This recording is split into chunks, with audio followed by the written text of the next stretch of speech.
Let's talk about the tariffs and how they factor into this forecast. You've mentioned that the average tariff rates are going to be at a 90-year high. How does that affect this forecast?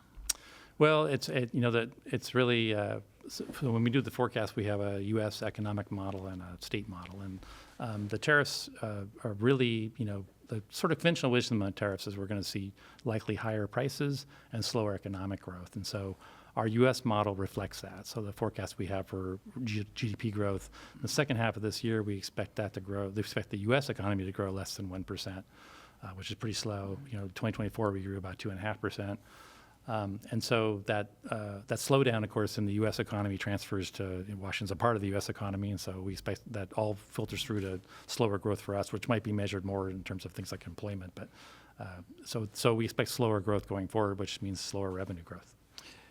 Does the Fed doing a slight cut in the interest rate affect this forecast at all?